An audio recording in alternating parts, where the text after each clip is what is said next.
प्राणों से भी प्यारे श्री पंचम पातशाही महाराज जी का शुभ राज तिलक दिवस है।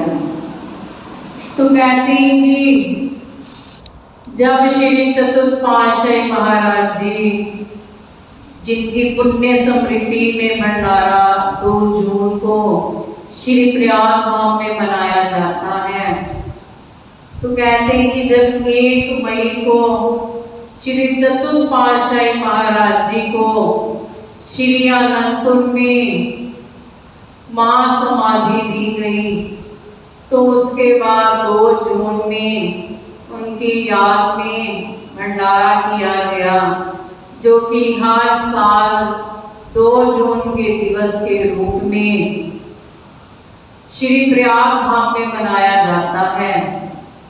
तो कहते हैं कि 2 जून के भंडारे के बाद 4 जून को सुबह 8 बजे सन 1970 को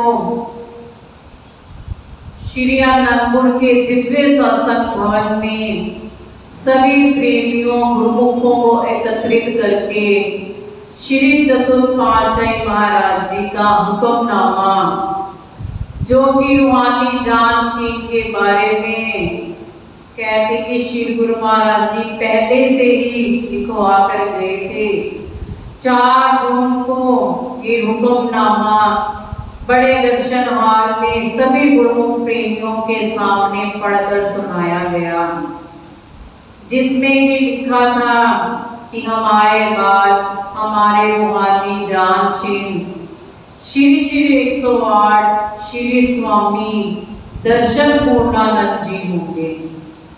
तो उस समय कहते हैं कि दरबार के सभी महात्मा जनों ने आपके कहते हैं कि शुभ्र भाग पर केसर का तिलक लगाया और सबने कहते हैं कि आपके साथ दंडवत प्रणाम किया।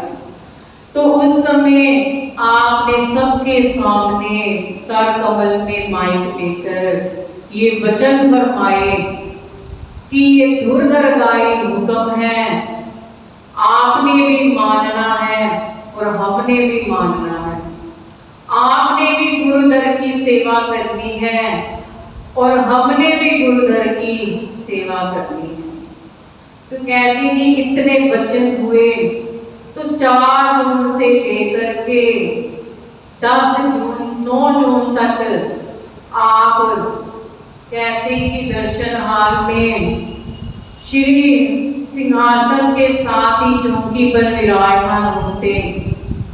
तो 10 जून को पूज्य बड़े महात्मा जी ने आपका कर कमल पकड़कर आप रूहानी सिंहासन पर विराजमान किया और कहते कि रेशमी वस्त्र पहनाए गए, आपके शुभ भाग पर केसर का तिलक लगाया, पगड़ी पहनाई गई। तो कहते हैं कि शुभ राज तिलक बड़े ही धूमधाम से मनाया गया। तो कहते हैं कि उस समय महात्मा जी ने भजन गायन किया कि मेरे प्यारे श्याम जी तेरा अटल राज हो, तेरा अटल राज हो, युग युग राज हो, मेरे महाराज हो, मेरे प्यारे श्याम जी तेरा अटल राज हो। तो कहते हैं कि उस दिन से लेकर 10 जून 1970 से लेकर के 9 अक्टूबर सन 2017 तक 47 साल आप कहते कि रूहानी तख्त पर विराजमान रहे। तो कहते हैं कि जितना समय भी आप कहते कि गुरुगद्दी पर आसीन रहे, तो आपने कहते कि श्री अनंतपुर की शोभा को 4 चांद लगा दिए और श्री अनंतपुर की महिमा को देश विदेश के कोने कोने तक पहुंचाया। बाप की आंख ने अनथक परिश्रम करके हर एक कहते कि भारत के हर एक शहर में श्री परमहंस द्वैत मत के आश्रमों का निर्माण करवाया। भारत में ही नहीं, देश विदेश में हर एक कंट्री में आपने कहते कि श्री अनंतपुर का डंका बजा दिया। तो कहते हैं कि ये जो सारी रचना हम देखते हैं श्री अनंतपुर की या श्री प्रयाग धाम की, जहां पर घोर जंगल हुआ करते थे, तो आज उन जंगलों के स्थान पर कितने कहते हैं कि आलीशान दरबार की रचना रचाई गई है। और श्री पंचम पातशाह जी ने तो इस रचना को एक अनोखा ही रूप दिया। तो कहते हैं कि इस सब रचना के पीछे हमारे श्री प्रथम पातशाही महाराज जी से लेकर के आज हजूर सतगुरु दाता दीनदयाल महाराज जी तक महापुरुषों ने कितना अधिक अनथक परिश्रम किया है। तो जब दरबार की कहते हैं कि शुभ अमर ज्योति ग्रंथ हम पढ़ते हैं, जिसमें श्री दरबार की रचना, छयों पातशाहियों का जीवन चरित्र, श्री प्रवचन की दरबार की रचना कैसे हुई, तो कहते हैं कि एक एक वचन जब हम पढ़ते हैं, महापुरुषों के जीवन चरित्र पढ़ते हैं, तो कैसे कहते हैं कि मन भर जाता है। क्यों? क्योंकि महापुरुषों ने जन कल्याण के लिए ना कहते हैं कि सर्दी की परवाह की, ना गर्मी की, ना वर्षा की, अपने शरीर पर अनेकों ही कष्ट सहन करके इस आलीशान दरबार की रचना केवल हम जीवों के कल्याण के लिए ही की है। कहते हैं कि लगे रहते हैं काम में रोज शब हो, नहीं लेते दम एक दम बेसबब हो, ना लू जेठ की जी चुराती है इनका, ना कहते कि फिर माद की जी चुराती है इनका, कमाते हैं संत चैन पाती है दुनिया, कहते कि कमाते हैं संत और खाती है दुनिया, थकते हैं संत चैन पाती है दुनिया। कि महापुरुष तो केवल जीवों के कल्याण के लिए दिन रात लगे रहते हैं।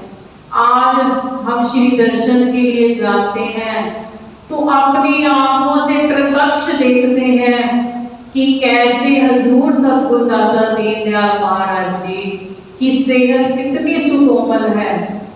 डॉक्टरों ने केवल 10 मिनट से ज्यादा बैठने की कहते हैं कि कहा है कि 10 मिनट से ज्यादा नहीं आपने विराजमान होना, लेकिन हम अपनी आंखों से देखते हैं कि कैसे सुबह श्री आरती पूजा से लेकर के रात तक श्री गुरु महाराज जी बिना रुके कहते हैं कि जीवों के कल्याण में दिन रात लगे हुए हैं। उनको अपनी सुकोमल सेहत की भी चिंता नहीं है, इसलिए केवल अपनी रूहों के कल्याण के लिए। तो लेकिन कहते हैं कि हम अपनी तरफ जब देखें, कोई सेवा का कार्य मिल जाए, सबसे पहले यही बात होती है कि मैं जी शरीर ही मानता। तो कहते हैं कि दुनिया में कारोबार के लिए, परिवार के पालन पोषण के लिए हम कितनी मेहनत करते हैं, चाहे शरीर माने चाहे ना माने। सुबह से लेकर शाम तक भरसक प्रयत्न में लगे रहते हैं, लेकिन जब सेवा का कार्य सामने पड़ा हो तो उस समय शरीर नहीं मानता, क्योंकि उस समय मन हावी है। मन चाहता ही नहीं कि जीव का कल्याण हो। सासंग का समय है, सर्दी है तो ठंड बड़ी है, गर्मी है तो गर्मी बहुत है, बारिश है तो बारिश आ रही है। भाव ये कि हमें खुद अपने कल्याण की चिंता नहीं है, लेकिन जब महापुरुषों की ओर देखते हैं तो कहते कि वो तो दिन रात सर्दी गर्मी बारिश की परवाह किए बिना कभी श्री प्रयाग धाम, कभी श्री संत नगर, कभी श्री आनंदपुर, तो कभी कहते हैं कि देश विदेश के कोने कोने में श्री गुरु महाराज इतनी सुकोमल सेहत में हम जीवों के कल्याण के लिए कहते हैं कि किस तरह दिन रात लगे हुए हैं। तो कहते हैं कि महापुरुषों का आना अगर जीव के कल्याण के लिए होता है, तो कहते हैं कि जीव का इस धराधाम पर आना किस लिए होता है? केवल केवल अपनी रूह के कल्याण के लिए। केवल कहते हैं कि दुनिया के धंधों के लिए नहीं, मोह माया में पड़ने के लिए नहीं, केवल परिवार की पालना के लिए नहीं, कहते हैं कि रूह के कल्याण के लिए मानव चोला मिला है, तो जिसे हम भूले हुए हैं। तो महापुरुष वचन फरमाते हैं कि बार बार नाते मिले 184 माही, सहजो सतगुरु ना मिले पकड़ निकासे माही। कहते हैं कि जीव बार बार आवागमन के चक्कर में पड़ा हुआ बार बार जन्म मरण के गेड़ में पड़ता है। एक कहते हैं कि हमें तो सिर्फ अपना यही जन्म याद है, लेकिन महापुरुषों को हमारे पिछले ना जाने कितने जन्मों का ज्ञान है। तो कहते हैं कि हर जन्म में हमें नाते, उनसे नाते जुड़े। हर जन्म में हम किसी के बच्चे थे, कोई हमारे बच्चे थे, तो हम किसी के माँ बाप थे। भाव ये कि हर जन्म में नाते मिलते रहे, लेकिन कहते हैं कि बार बार नाते मिले 184 माही, सहजो सतगुरु ना मिले। लेकिन कहते कि बार बार पूर्ण सतगुरु का मिलाप नहीं होता। ये सौभाग्यशाली घड़ी मिली है कि मानव चोला भी मिला, पूर्ण संत महापुरुषों की चरण शरण मिली, आली दरबार की शरण मिली, नाम की दात मिली। तो अब हमारा फर्ज बनता है कि इतनी रूहानियत की हमें जो कहते हैं कि रूहानी दरबार की शरण मिली है, तो उस कहते हैं कि उसका पूरा पूरा लाभ उठाएं। श्री आज्ञा में और मौज में चले। आज्ञा क्या है? 5 नियमों की पालना और 2 घंटे भजन अभ्यास। श्री छठी पातशाही गुरु महाराज जी ने तो कहते कि दिन में 20-20 बार ये वचन फरमाते हैं कि गुरु को 2 घंटे भजन करो, 2 घंटे भजन करो।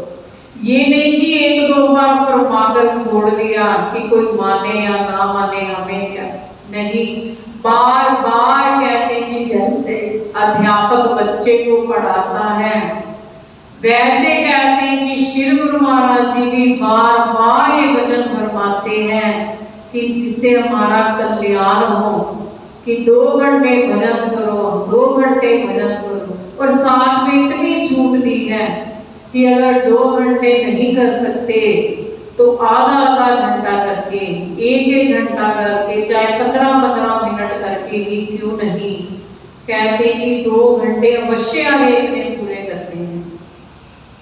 तो कहते हैं कि श्री पंचम पातशाही महाराज जी वैसे तो कहते हैं कि इनका राज तिलक 10 जून 1970 को हुआ था, लेकिन श्री अमर ज्योति ग्रंथ में हम पढ़ते हैं कि एक बार श्री गुरु महाराज जी कहते हैं कि बचपन से ही जितना भी समय मिलता, कई घंटे कहते कि एकांत सेवन करते, भजन में लीन रहते। तो जब कहते कि एक बार अपने घर में रायपुर कला में रहते थे जब, तब कहते कि सुबह 2:30-3 बजे भजन में बैठे, आंगन में कहते कि एक और भजन पर बैठ गए तो 8 बज गए। सूर्य की किरणें आप पर पड़ने लगी, तो आपकी बहन शीला माता जी ने आपको उठाया, कहा कि उठो, अब बहुत देर हो चुकी है, धूप सिर पर चढ़ाई है। तो जैसे ही आपने नेत्र खोले तो अपनी बहन से कहने लगे कि आपने मुझे भजन से क्यों उठाया। अभी अभी तृतीय पातशाही महाराज जी हमारे मस्तक पर केसर का तिलक लगा रहे थे, तो आगे से आप जब भी हम भजन में बैठे तो हमें मत उठाया। भाव ये कि जो दुर्दर्गाई हस्तियां होती हैं, ये जन्म से ही अवतारी रूप में इस धरा धाम पर अवतार देती हैं। तो कहते हैं कि जब से आप श्री सिंहासन पर विराजमान हुए, तो जब तक आप रोमानी सिंहासन पर विराजमान रहे, आपने हर एक प्रेमी के हृदय में ऐसा प्रेम लुटाया कि हर एक के हृदय में आपकी अमिट छाप बनी हुई है। कहते हैं इन आंखों में तेरा ही दीदार रहेगा, ये दिल तेरा ही तलबगार रहेगा। जन्म बीते चाहे युग बीते, हम दासों का तुझसे अमर प्यार रहेगा। आज हम अपना पुराना समय याद करें, श्री पंचम पातशाही महाराज जी की छवि जैसे ही आंखें बंद करते हैं, वैसी हमारी आंखों के आगे छा जाती है। इसलिए क्योंकि कहते हैं कि उस छवि से हर एक प्रेमी का दिल जुड़ा हुआ था, हर एक प्रेमी के हृदय की तारें जुड़ी हुई थी। तो आपने भी हर एक को आपने स्नेह से भरपूर किया। कहते कि एक बार आप फोरम में किसी कंट्री में विराजमान थे, दो छोटे छोटे बच्चे आपके पास आए, 4-5 साल के बच्चे थे। कहने लगे स्वामी जी आप हमें इतना प्यार करते हैं। तो श्री गुरु महाराज जी मुस्कुराकर फरमाने लगे, पहले आप बताओ आप हमें कितना प्यार करते हैं।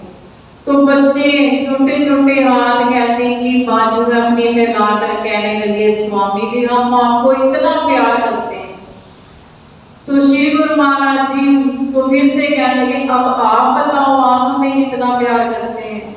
तो श्री गुरु महाराज जी ने अपनी दोनों भुजाएं खोलकर कहा कि हम आपको इतना प्यार करते हैं। तो पूज्य श्री प्रेमी महात्मा जी पास में ही खड़े थे, तो फरमाने लगे उस समय ऐसा प्रतीत होता था कि जैसे श्री गुरु महाराज जी की दोनों भुजाओं में ब्रह्मांड भी छोटा पड़ रहा था कि श्री गुरु महाराज जी हमें इतना प्यार करते हैं। कहते कि एक बार श्री गुरु महाराज जी ने बेंगलोर में कृपा की, वहां पर आनंद शिक्षा केंद्र नाम से स्कूल जो श्री दरबार की ओर से बना हुआ है। तो जब ये स्कूल वहां खोला गया, तो जिस भगत जी ने इस स्कूल को खोलने के लिए विधि की थी, उन्होंने बड़े पैम्फलेट छपवाए, पूरे शहर में बांटे। तो श्री गुरु महाराज जी फरमाने लगे इसकी कोई जरूरत नहीं, आने वाले समय में स्कूल में एडमिशन लेने के लिए कहते कि मिनिस्टरों के बच्चों की लाइनें लगेंगी। तो लेकिन इस स्कूल में केवल उनको एडमिशन देनी है जो मजदूरों के गरीबों के बच्चे हैं, किसी अमीर के बच्चे को स्कूल में एडमिशन नहीं देनी। तो कहते हैं कि स्कूल की फीस भी सरकारी स्कूलों की तरह, लेकिन उसका रिजल्ट बेंगलोर में जितने स्कूल हैं CBSE बोर्ड के नंबर 1 कहते हैं कि स्कूल का रिजल्ट आता है। तो ऐसा हुआ आने वाले समय में कहते कि बिना डोनेशन के केवल गरीब बच्चों की एडमिशन होती है। तो कहते हैं कि जब श्री गुरु महाराज जी बेंगलोर में कृपा करते तो स्कूल में अवश्य कृपा फरमाते। तो एक बार श्री गुरु महाराज जब बेंगलोर में आए, तो उस समय कहते हैं कि समय की कमी होने के कारण श्री गुरु महाराज जी ने संदेशा भेजा कि इस बार हम स्कूल में कृपा नहीं करेंगे, स्कूल के अध्यापक जनों को संदेश दे दो कि यही बेंगलोर विवेक धाम आश्रम में आकर श्री दर्शन करते। तो सभी अध्यापक वहां जाकर श्री दर्शन कर आए। लेकिन जब स्कूल के बच्चों को पता चला कि श्री गुरु महाराज जी ने यहाँ कृपा नहीं फरमानी, तो बच्चे बड़े उदास हुए। क्योंकि जब भी श्री गुरु महाराज जी स्कूल में आते, बच्चे नाटिकाएं प्रस्तुत करते, कोई दोहे सुनाता, तो बड़े ही प्रेमी थे। तो जब बच्चों को पता चला श्री गुरु महाराज जी नहीं आ रहे, तो बच्चों ने सुन रखा था कि जो भजन करते हैं, हृदय से श्री गुरु महाराज जी को पुकारते, तो दिल की पुकार वो अवश्य सुनते हैं। तो उस दिन बच्चों ने ना खाना खाया ना पानी पिया, भजन पर बैठ गए। भजन पर बैठे बैठे नींद आ गई। तो नींद में क्या देखा, श्री पंचम पातशाही श्री गुरु महाराज जी फरमा रहे हैं कि हम सुबह आपके स्कूल में आएंगे। तो इधर रात को 12 बजे प्रिंसिपल को फोन आया आश्रम से कि श्री गुरु महाराज जी सुबह स्कूल में आ रहे हैं। तो सुबह कहते कि जल्दी से अध्यापक जनों ने तैयारी शुरू की, श्री गुरु मई आ रहे हैं। तो बच्चों ने कहा कि हमें तो पहले ही पता चल गया था कि श्री गुरु महाराज जी ने आना है। तो अध्यापक पूछने लगे आपको कैसे पता चला, हमें तो रात को 12 बजे पता चला। तो बच्चे कहने लगे जब हम भजन पर बैठे तो श्री गुरु महाराज जी ने आकर हमें फरमाया कि हम सुबह स्कूल में जरूर आएंगे। तो कहते कि उनका प्यार देखकर अध्यापक भी दंग रह गए कि वाकई जब प्रेमी का हृदय दिल से पुकारता है तो प्रीतम से भी रहा नहीं जाता। तो कैसे श्री गुरु महाराज जी प्रेमियों की पुकार सुनकर उन्हें दर्शन देने के लिए खुद कृपा फरमाते हैं। ऐसे कहते हैं कि जब श्री गुरु महाराज जी एक बार ललितपुर आश्रम में पधारे, वहां कंस्ट्रक्शन का काम चल रहा था। तो वहां पर एक विधवा भक्तानी सेवा करती थी, मजदूर का काम करती थी। उसके साथ एक कहते हैं कि छोटा उसका बच्चा भी जाता। माँ से कहने लगा माँ श्री गुरु महाराज जी को अपने घर बुलाने के लिए बेनती करो। तो माँ ने बच्चे के कहने पर बेनती कर दी। तो इधर श्री गुरु महाराज जी ने फरमाया कि इस बार तो गाड़ी का समय हो गया, हमने जाना है, अगली बार जरूर आएंगे। तो जब श्री गुरु महाराज जी स्टेशन पर कृपा फरमाई तो पता चला कि गाड़ी 2 घंटे लेट है। तो श्री गुरु महाराज फरमाने लगे महात्मा जनों को जो साथ में सेवादार थे, और एक पिकअप में महात्मा जन श्री अनंतपुर से स्टेशन तक आपको छोड़ने के लिए आए थे। तो आपने फरमाया कि उस भक्तानी का घर ढूंढो जिसने अपने घर बुलाने के लिए बेनती की थी। तो महात्मा जन कहने लगे स्वामी जी अगली बार आप कृपा कर देना। तो श्री गुरु महाराज ने फरमाया कि अभी तो उसकी इतनी पुकार है कि अभी तो गाड़ी 2 घंटे लेट है, अगर हम ना गए तो गाड़ी आएगी नहीं। तो फटाफट महात्मा जनों ने श्री गुरु महाराज जी कार में विराजमान हुए। तो कहते हैं कि उसका घर ढूंढा तो वो एक छोटी सी झोपड़ी थी। जैसे पता चला कि श्री गुरु महाराज जी ने कृपा की है, तो कहते हैं कि उस समय बिठाने के लिए भी जगह नहीं मिल रही कि श्री गुरु महाराज जी को कहाँ पर विराजमान करूं। टूटी सी कहते कि झोपड़ी है, टूटी सी चारपाई है। श्री गुरु महाराज जी उस पर विराजमान हुए। कहने लगे भक्तानी भोग क्या लगाएगी। तो उस गरीब कहते कि मजदूर के घर के आटा पड़ा था, फटाफट कहते कि आटे की 4 रोटियां नमक डालकर बनाई, भोग के लिए आगे की। श्री गुरु महाराज ने भोग लगाया। और जो रोटियां थी सामने जो महात्मा जन थे जो आपको छोड़ने के लिए श्री अनंतपुर से आए थे, सबको कहते कि प्रसाद के रूप में दी, लेकिन किसी ने उन रोटियों को नहीं खाया, अपने कहते कि थैले में पैक कर दिए। तो जब आप उसको आशीर्वाद देकर प्रसाद देकर दोबारा अपने स्टेशन पर पधारे, गाड़ी में विराजमान होकर रवाना हुए, तो जो पिकअप में महात्मा जन श्री अनंतपुर से आए थे वो अनंतपुर की ओर रवाना हो गए। तो रास्ते में पंचावली नदी पड़ती है। रात्रि के कहते हैं कि 12 बज गए, उस समय बहुत बारिश हुई थी। तो पंचावली नदी में थोड़ी सी बारिश आने पर ही बाढ़ आ जाती है। तो जब पंचावली नदी के पास पहुंचे तो वहां बड़ी ही भीड़ थी। तो जब कहते हैं कि भीड़ थी, पता चला कि नदी में बाढ़ आई हुई है, तो कितने घंटे वहां पर खड़े होना पड़ा। भूख सताने लगी तो वही थैले में से रोटियां निकाल कर जो भक्तानी ने भोग के लिए दी थी वो जब खाई, तब कहते कि नदी से पानी उतरा और गाड़ी आगे रवाना हुई। भाव की जैसे त्रेता में भगवान राम ने बिजली के पेड़ों को जब लक्ष्मण ने ठुकराया, तो वही कहते हैं कि पेड़ों की जब संजीवनी बूटी श्री कहते हैं कि लक्ष्मण जी ने ग्रहण की, तब उनके कहते हैं कि उनको नया जीवन मिला। ऐसे ही कहते हैं कि हर युग में प्रभु अपने प्रेमियों की लाज निभाते आए हैं। तो श्री पंचम पातशाही महाराज जी ने कहाँ कहते हैं, श्री अमर ज्योति ग्रंथ पढ़ते हैं जिसमें पंचम पातशाही महाराज जी की जीवन चरित्र से भरा पड़ा है, जिसमें ना जाने अनगिनत कितनी जीवन लीलाएं लिखी हुई है, जिनको पढ़कर दिल कहते कि गदगद हो उठता, आंखों से आंसू बहने लगते हैं कि किस प्रकार